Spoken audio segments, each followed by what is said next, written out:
Hi, I'm talking about assessing and guiding young children's developmental and learning. My concept of teachers and teaching is congruent with text outlined in our book. We as teachers are expected to focus on the care, development, and the education of all the children in our classroom. The children in our classroom, their families, and the teacher they have for after us will all need to know the exact representation of what the child has learned over the past year. With outlines provided such as NAEC and NAECS, SDE, and of course the Sunshine State Standards all help us plan accordingly throughout the year for what the child will need to learn. Accountability of tests is always going to be incongruent if the child is unfamiliar with the testing process. We as teachers not only have to teach the children the material that is required, but also teach them how to take the test that can be a reliable resource. I do agree that if the teacher is unfamiliar with information that is needed to give the assessments, the results will be inconsistent with what the child does know. There are many types of assessments in our centers and in schools. Some of them are required, while others help us more define what the child does know in an easier way for the child to express themselves without the pressure of testing. And if a teacher is unfamiliar with assessments that are required for the specific language others are using about assessments, the teacher will be unable to test the child properly and have the information readily available to others. I do believe that a great deal goes into learning how to assess the children, and that we, as teachers, are incongruent with the expectations of the state or school that is asking us to do the assessments only because we have poorly trained in the assessments on how to maximize the reliability. I believe that teachers should go through additional classes just to learn about the review of the assessments of state and school standards. There's also additional materials every year.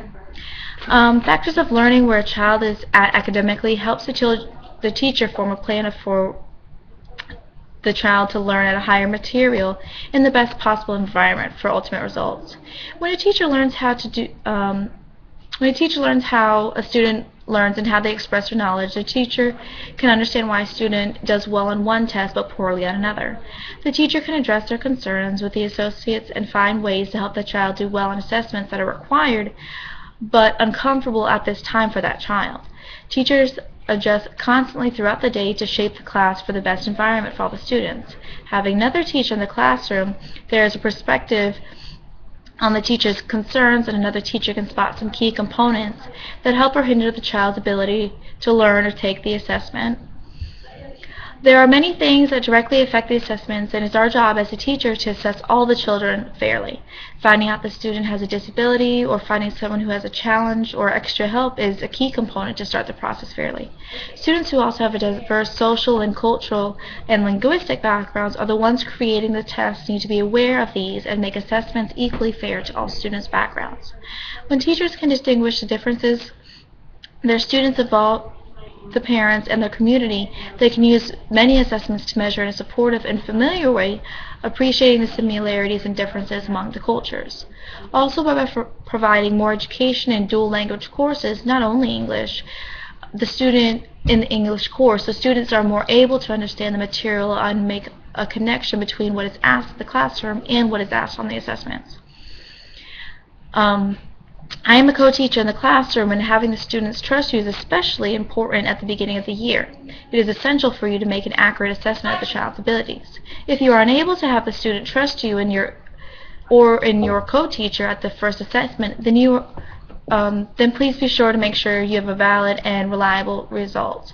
You can do this by administering and assessing the least restrictive environment possible, taking more than one assessment, acknowledge the physical or mental state of the child in our environment, and making sure you are testing the child with an unbiased assessment. Giving many assessments over a small window can give you a better result if the child's physical or mental state is distracted during that initial assessment, because something might have happened early in that day, currently, or that they're aware of something that is to come later in the day. By using the assessments that are given to you by the state, they have already gone through the process of being potentially unbiased. Some questioning still may seem biased, but when you need to redirect the question to better suit the student you are testing and still get the correct answer that is required. We all do wear many hats as a teacher in the classroom, especially when we need to assess the students of our classroom. This is a great deal of information that is required to know prior, during, and after the assessments.